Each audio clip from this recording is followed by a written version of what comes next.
Welcome to the football show on PLZ Soccer's YouTube channel. I'm Alison McConnell, delighted to be joined by Alan Ruff and Tam McManus. Start off on a sad note, Ruffy, the death of Jimmy Bone this week. He would have been a former teammate of yours?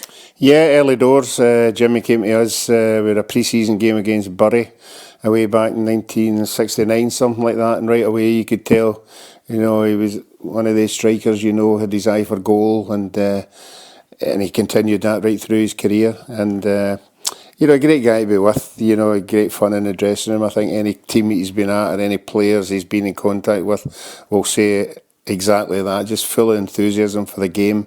He obviously went on to be a coach with the SFA and getting coaching badges. But at Thistle, the lasting memory of me is, if anybody sees the picture, Jimmy was one of these strikers. I don't know if Tam was like, he just loved scoring goals. When he scored a goal, the smile on his face and he's celebrating, he's running a bit, and a wee bit like Kenny Dalglish, you see when he scored the goal. Jimmy was like that. He just loved scoring goals. Match days, obviously, in training as well. But met up at we have the League Cup reunions every year, and it's a sad, I'm sure the rest of the boys will feel the same, a very, very sad loss, not just for us, but for the club itself and his family. Absolutely. Did you ever come across Jimmy? I did. I done my B licence with Jimmy Bone, and Jimmy was one of the tutors, as Ruffy said. He was always, every course he went on, he was always involved with the SFA. Him and Donald Park were very close. They were good pals.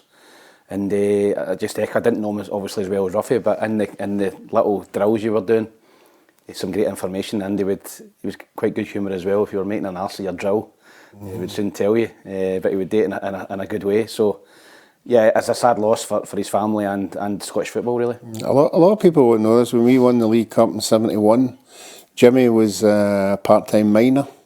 He used to get in the shifts at Fallin, and he had to get off that shift to play in the cup final. Wow. Definitely. And then that just shows you the commitment he had to be a footballer. Okay, so moving on then from Jimmy, the dust has settled on this transfer window, Tam. It's fair to say that the anger of the Celtic fans won't have abated at all across the last 24 hours. No, I think like a lot of Celtic supporters would have been looking at that last couple of hours in the transfer window, and looking for 3 or 4 players to come in, really. I think when you look at the players who've left, Adam Eder obviously leaving. Brendan Rodgers on record as saying he wouldn't be leaving until a replacement was in. The replacement appears to be Nacho, who's obviously just signed today, but I think if you're a Celtic supporter, you're losing. For me, I think he's a good striker, and you're losing a £7 million striker, and you're bringing in a free transfer. I think that's just endemic of Celtic over the last couple of windows, where they've just not really strengthened the team or the squad in the final third. Managed to bring in 2 wingers, which I think will give them a lift, but they're very, very light, Alison, in the forward areas. Their starting 11 looks good enough to go and win the league. But I think if they get 2 or 3 injuries, particularly in the wide areas, or Nacho as a striker, Maeda, they're going to really, really struggle this season. So there's a real opportunity, I think, for Rangers. We look at their signings, they've certainly shown a lot of ambition. They've certainly backed a manager, and even a Hearts or a Hibs. You're sniffing a wee bit of blood in the water as well with both of them. So I think it makes for a really, really interesting rest of the season, to be honest. Ruffy, you think Celtic are weaker coming out of the window than when they went into it?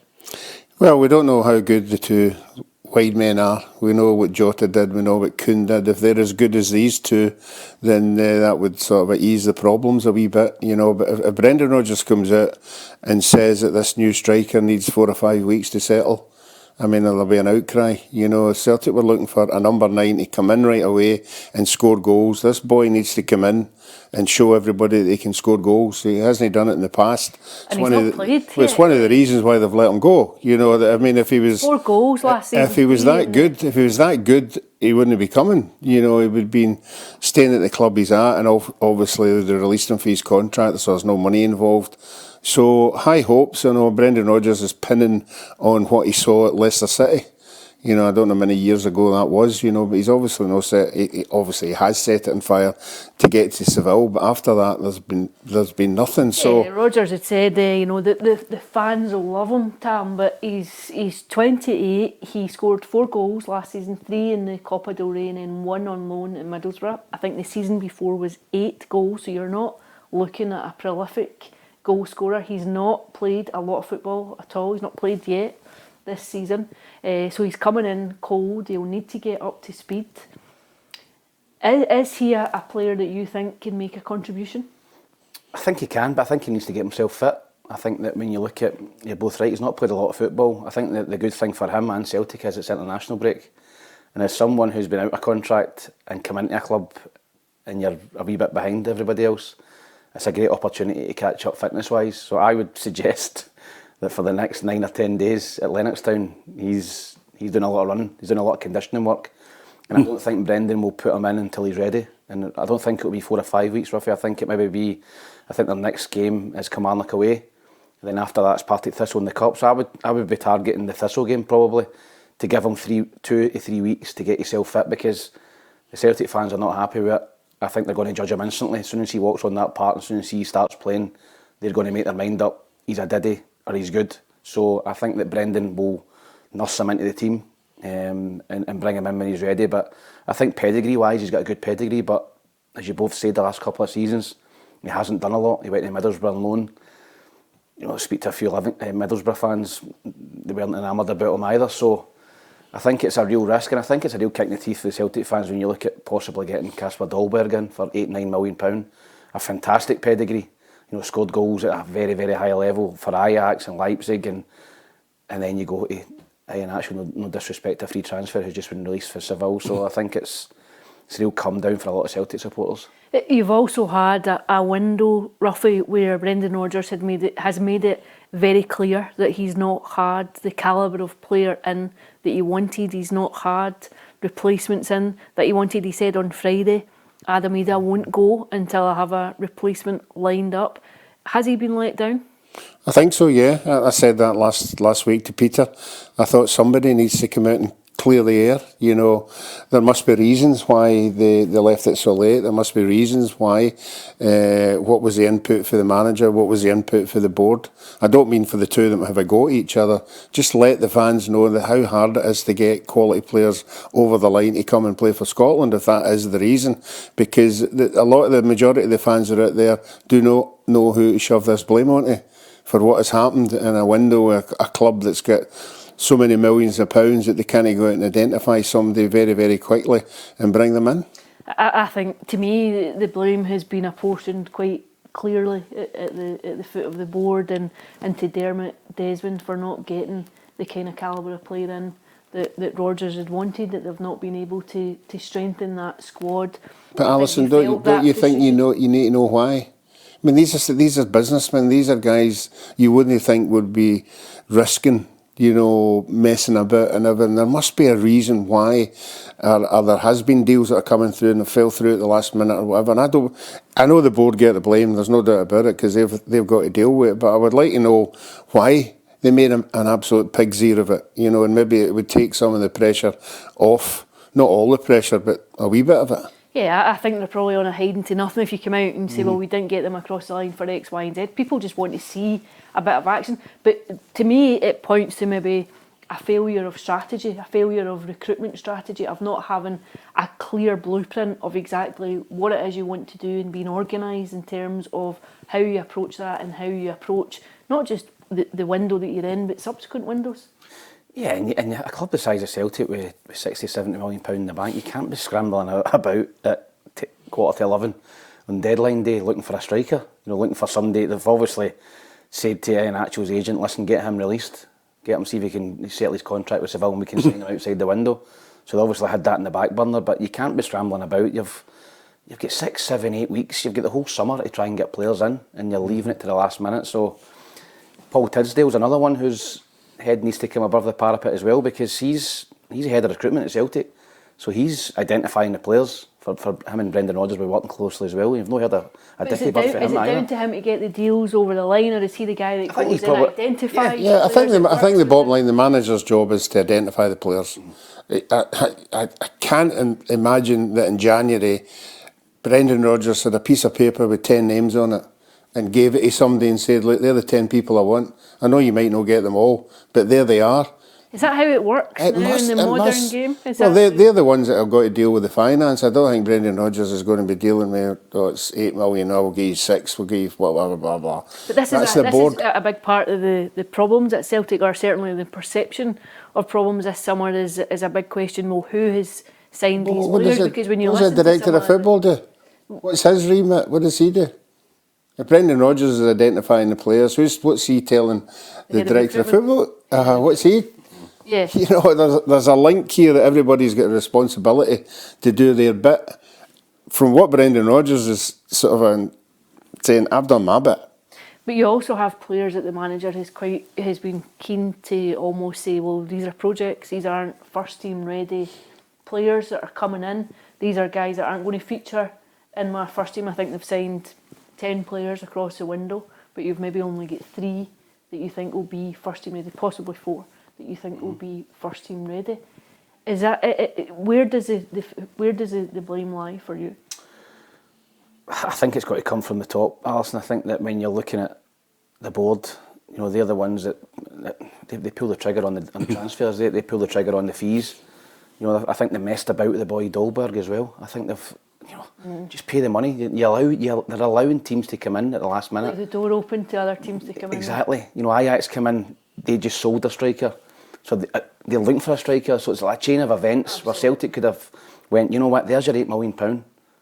And you get them. And then you don't allow anybody to come in and nick them at the last minute. So I think a portion of the blame's got to be at the board for the negotiations, for trying to nick £1 million. I mean, they offered, for the boy Tunekti, they offered £2.5 million initially, and then eventually in the last day of the window, they went, okay, we'll give you the money, but they're trying to get players on the cheap. So I think it's got to be a large portion of the blame's got to come for the board for not just paying the money when they've got the money sitting there, just pay it, rather than trying to negotiate and not shaft teams, but trying to get the best price they can for players.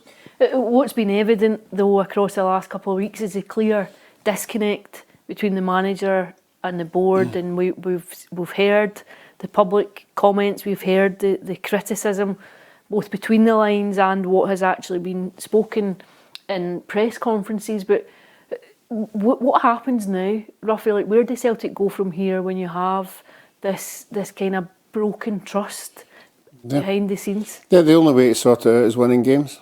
That is the only way. The new boy comes in, he scores goals. Fans will love him right away. Celtic start winning games. They keep the gap with Rangers as much as they can. You know, winning games.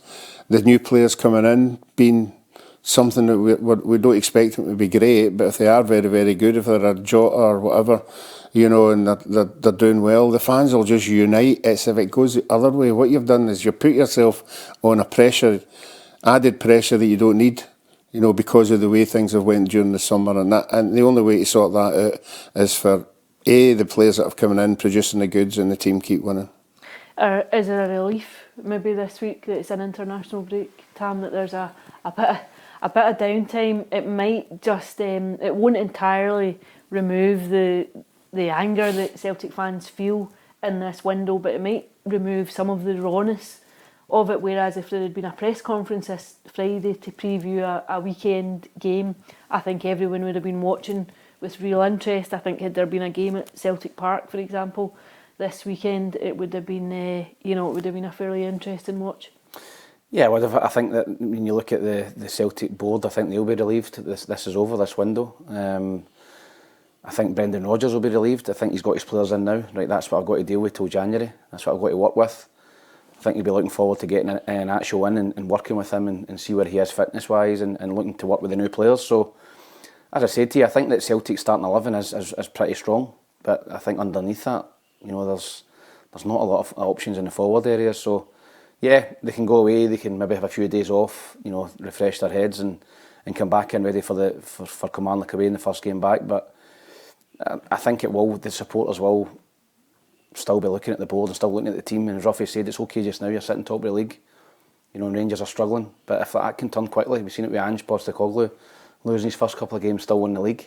You know, so it can change quickly, and Rangers will feel that if they can get these new players to gel as well, and they can get close to Celtic are there for the taking this season. So, as I said to you, it's for the first time in a few seasons that I've thought the league's in the balance here. I would have picked Celtic every season, you know, and they'll win the league comfortably. Now, with what Rangers have done and what Celtic haven't done, I don't think that. Do you go along with that? I don't think there's a 24-point gap, as sometimes usually happens. 17 last season, Yeah, wasn't it? and sometimes it is over 20. I think Hibs and Hearts will have something to do with that. I think last year, we all remember they had a horrendous start, you know, but I think they now are, at this moment in time, I think they're capable enough to take points off Rangers and Celtic, particularly at home. I think they'll do that. I think there's other teams fancy their chances. There's St Mirren, anybody that goes to St Mirren is under a wee bit of pressure. So I think for this season, for the neutrals, it's fantastic. I think we're going to have a right challenge, you know, at the top six. Top six usually sorts itself out, but I think it's going to be very, very competitive. Certainly, you've got a very brittle and vulnerable Rangers and Celtic at this minute in time.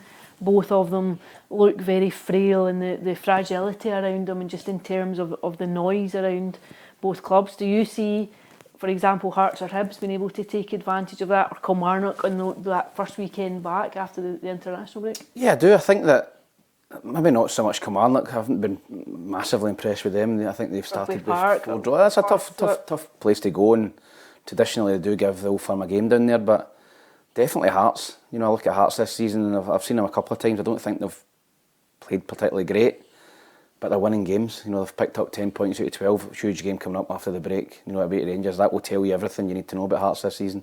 If they go there and win, then people will be talking about them splitting the Old Firm this season. And I think Hibs, now they're out of Europe, I've got a really, really deep squad as well. Disappointed they didn't get Dykes over the line, but I think they've got a really, really strong squad. So, no, I think that Celtic and Rangers are definitely vulnerable. I think that Celtic have not backed a manager, not strengthened the squad, and I think Rangers have, but there's a lot of conjecture about their manager at the minute. So, I think if you're a Hearts or a Hibs fan through in the East, you're thinking, maybe do something this season. Well, Rangers have certainly backed Russell Martin. I think he's been allowed to spend the guts of around £30 million across this window. Would that suggest that regardless of what happens in the next couple of weeks, that they see this as a long-term project?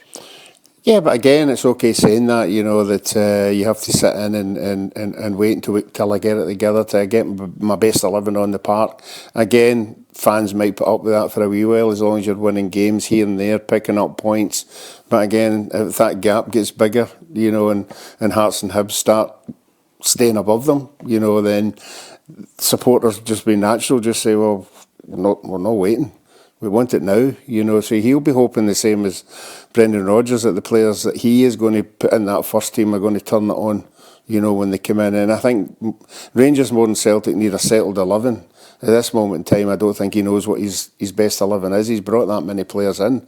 So we'll have to wait and see. And as Tam said, the Hearts game will be a wee judge of where they are. You said, Tam, that you don't expect it to be a given that Celtic go on and maybe just canter to a title this term. But do you see any evidence that this is a Rangers team capable of piecing together a consistent run of form, given the fact that, you know, it's 4 draws across their opening 4 league games? Yeah, that's a problem. I mean, you think Celtic are there for the taking, but are Rangers capable of taking them? That's the $1 million question here. I think when you look at the money they've spent, they have spent money, they've backed a manager, but they've got to have spent it wisely. And I look at Youssef Chermati, for example, £10 million, and he's not done it anywhere. I look at guys like Cherny or Sima, who came to Rangers and done really, really well. I think $4 million he went for. I think Cherny went for $6 million and the boy Sima went for $3 or $4 million. And I'm thinking, would you not just buy they two rather than buying this guy? So I think this is a Kevin Thelwell. Yes, this is a Kevin Thelwell, and I think he's under massive pressure with this one. He's got to make it. I think it's a gamble. If it works, he looks as though he's had fantastic insight, being able to predict that this guy's going to come. He's a good fit for this Rangers side. He'll be a success in Scotland. However, enormous pressure then if he does. It's on his head. This is a clearly his signing. He's pushed for this, and if he comes in and does well, he looks like a genius. If he doesn't, he looks like a dunce. So, Derek Cornelius, experienced player, Canadian international centre half from Marseille. Listen, I've spent money, but it's okay spending money. You've got to spend it wisely. I've seen it at Man United every year, spend 200 million and they're rotten. So these guys have got to come in and hit the ground running. If they do, if Rangers start just piecing together, if they go and beat Hearts, then beat Hibs, and then I think it's Livingston away after that, if they can pick up 6 points and get into the next round of the Cup, momentum might start building at Ibrox. They might start getting behind the manager again, but that's a big question if that happens. So I think if you're a Rangers supporter, you're thinking Celtic are there for the taking, but are we capable of doing it? That's the question. Is that the frustration, Ruffy, that Rangers fans will be looking at it and thinking you might never have had a better chance to go and put Celtic under pressure from the off this term? Yeah, I think we're all overhyping, you know, the transfer situation. But as Tam said, Celtic have still got a nucleus, a good team. You know, they've still got their goalkeeper, they've got Tierney in, they've got 2 centre-halves, flooded with midfield. OK, they're not playing as well as what they were last year. They've now got 2 wide men in, and obviously, till this guy comes up to speed, Maeda will go back in, and we know he can score goals in our league. So it's just the signing policy is, I just think Celtic, particularly the weekend, looked a bit tired. You know, I think the players had been playing a lot of games, so these new players might come in. Excuse at this point in the season? I don't know. I give Callum McGregor excuse him for that, because he's playing 60 plus games, you know, nearly every year, you know, and again, he's a mainstay in that midfield, and if he's not got wide men that he knows that he can rely on, or the people beside him are in and out, you know, he might struggle a wee bit, but I still think Celtic will get the nucleus to go on and win the league, but we'll have to wait and see. Obviously, the Hearts will be the first game for Rangers at Ibrox, as you mentioned, when they come back. Is Russell Martin in a situation now where he's just bought a bit of time, that draw against Celtic, and we all know it was a kind of ghastly game to sit through on Sunday afternoon, a really poor performance from both teams. I don't think Rangers had a shot on target across the entirety of the 90 minutes, but did just the fact that they survived, they came out of that game with a point, that you steady it. Does it just buy a small amount of time? But how long does that time last?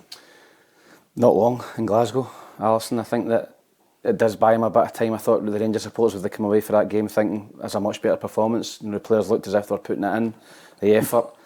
But they've seen that so many times against Celtic. They've seen it so many times in Europe. It's these games. It's Hearts at home, Hibs at home, St Mirren, Dundee at home, but they've failed. So they've got to start winning games. I mean, 4 draws out of 4 is a poor start. You know, Celtic, I would expect to go down to Kilmarnock and win. So they've got to beat Hearts. And from a Hearts point of view, they go to Ibrox thinking, by we turn them over, we're 9 points ahead of them. At this stage of the season, with a new manager in, it's a real opportunity, and we can keep pace with Celtic. So it's undoubtedly the game of the weekend that when we come back from the international break. I'm looking forward to it. But I think Russell Martin needs to win the next 3 games. I think he needs to beat Hearts, Hibs, and then Livingston away. And if he does, momentum will start to build. If he doesn't, then the calls for his head again. Where does Nico Raskin fit in? Well, that's between him and the manager, I think.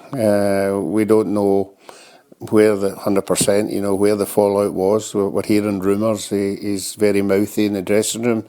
He's very mouthy at training, not happy with the formation, or obviously why he's not playing and all that stuff. So I think it's a matter of the two of them just getting together, you know, and sorting it out. He's not going to go anywhere until next January.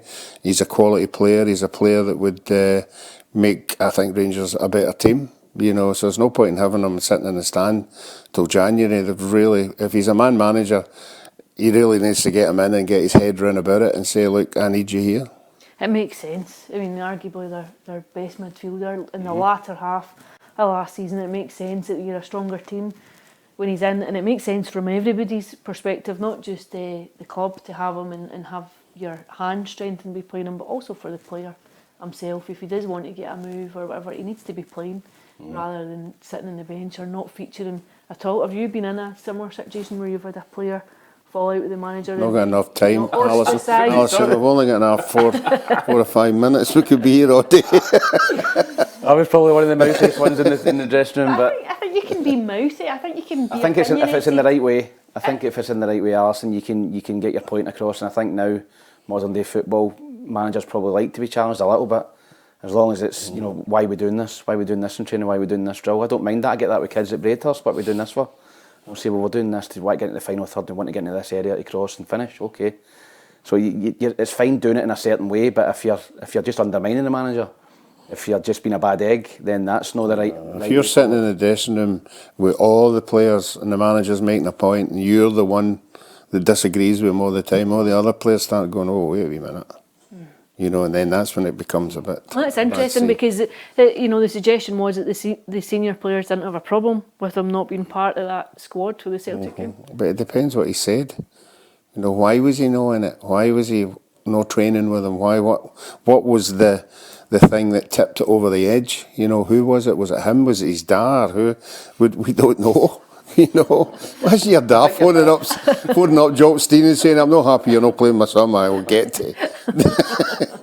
Down the tunnel. The thing they need to sort it out. You know, he's going to be there until at least January, and I think he is the best midfield player. And I think there's two big egos there. I think Russell Martin's got a big ego, and I think Nico Raskin's got a big ego. So if you get two of them in a room, who's going to back down first? Really, there needs to be a certain compromise between the two of them to get him back in the team. But I think Neil McCann's worked with them. I think he spoke about him being opinionated in training and all that. He said he didn't mind being challenged in a certain way if it's done right. So I've no problem with that. But they need to get their heads together and get him back in the team because he's too good a player to be sitting in a stand. Okay, well, speaking of managers being backed, Jimmy Tilleen has been well backed by Aberdeen this summer, and they finished the window very, very strongly with the additions that they brought in. Obviously, Stuart Armstrong came in, Kevin Nisbet, and then Jesper Karlsson. Is he under pressure, do you think? I think he is. I think when you're bottom of the league after 3 games and you've not scored a goal, then I think you're under pressure. I look at Aberdeen's squad and I think they've got international players all over the place. They've just signed 3 international players: Stuart Armstrong, Kevin Nisbet. The boy Jesper Karlsson went for 11 million to Bologna, you know, and 14 caps for 14 caps for current Swedish international. I think there was clubs bidding 4 and 5 million from him. Obviously, the managers worked with him at Elfsborg, which is a linking wise at Aberdeen. Kevin Nisbet, as we know, current Scottish international. Stuart Armstrong, great career, still got a lot to offer. So 3 brilliant signings. If you're an Aberdeen fan, you're thinking brilliant, but they need to start winning games. And I think I don't know who their first game is when they come back, but they need to start winning. And I think the distraction of European football is not going to help them either domestically. Aberdeen fans will be excited about going to Prague and going to Athens and places like that, but that's going to be tough to play Thursday, Sunday. They're always playing catch up. So I think he is under pressure. We spoke about it on the show on Monday. I think the Scottish Cup win is bottom time with Aberdeen supporters. They're still, you know, a couple of my pals are Aberdeen fans and they're still backing them, you know, they're because of the Scottish Cup win and the euphoria that came with that. So, but I think that's going to dissipate shortly if he keeps getting beat. So, with the squad they've got, the money he's spent, they've got to be minimum in the top 4 or 5. At which point does it start to just get a bit airy for him? Well, I think the supporters will remember the start they had last year. They'll be hanging on to that. Look at the start they had, but a lot of them look back at a lot of them will have a memory of that run of too many games. It was 14, 15, 16 games and all winning. Then you go to the cup and you win the cup, and that sort of goes at the bin, you know. But then again, if you start the season again, the Scottish Cup lasted over the pre-season. You know, the memories and everything, the signings and that. But if you go into the new season and you don't win your first 4 or 5 games, okay, he's brought 3 players in that will excite the supporters. That'll keep them on board as well. But they're the same as the other 2. You've got to win games. They've got to go out and start putting points on the board. And I would like to think his remit is, as Tam said, top 4. I think maybe top 3 would be what they would expect. Yeah, you've got a Hearts team who have already bagged 10 points. You know, you're thinking Hearts would be their viable challengers. For I don't think changes we've seen last season. Yeah, I don't think the Aberdeen supporters will handle being 6th or 7th. Yeah, I don't think they'll like being 6th or 7th. I think the expectations will be up there. Particularly if you've spent that amount of money. Yeah, exactly. You mentioned Hibs here, just missed out on London Dykes. It looked as though that was almost a fait accompli. Yeah, there was talks all day ongoing. I was in touch with somebody at Hibs and Scott Burns at the Daily Record who's got his finger in a few pies, and I was getting kept up to date on it. And unfortunately, they couldn't come to agreement with his wages. You know, he's on big money at Birmingham. I don't know what happened with percentage of wages that Hibs were going to pay in Birmingham. I think that's how it broke down. But disappointed because I think Hibs need a physical option, another option up there apart from Kieran Bowie. I think they're very reliant on him. If anything happens to him, I think they're quite lightweight in the forward area, so he would have come in and been a really good addition. But there's still free agents out there. I suppose Hibs could have a look at. Stephen Fletcher seems to be playing a lot of golf. One if he fancies a 6-month gig at Hibs and guys like that. So I'm sure they'll still be looking I think they brought Dwight Gale in on a free after the window closed, so there'll be options in England and abroad, but disappointed for Hibs because I think he'd have been a great signing. What's a realistic finish for Hibs this season? Top 4 for me. I think with the level of finance that the Gordons have put into the club and the level of transfers that they've paid, I think the squad's very strong at the minute, and I think they're out of Europe, which I think Hibs supporters will be thinking we want a European run, but I just think that hinders a club domestically, a club the size of Hibs, so I'd be disappointed if... I think third place about Hibs and Hearts. I think that's a straight match. That's a straight match for me. I think Hearts are 1 to 2 favourites of the bookies to finish third, and Hibs are 41. So I'm not advocating anybody to have a wee bet, but I think Hibs at 41 to finish third is not a bad bet. Okay, well, that's all we've got time for. Thanks to Tam and thanks to Ruffy. Thanks to you for watching, and don't forget to click on PLZ Soccer and subscribe to our app. And don't forget, if you enjoyed this content, you can get so much more on PLZ Premium.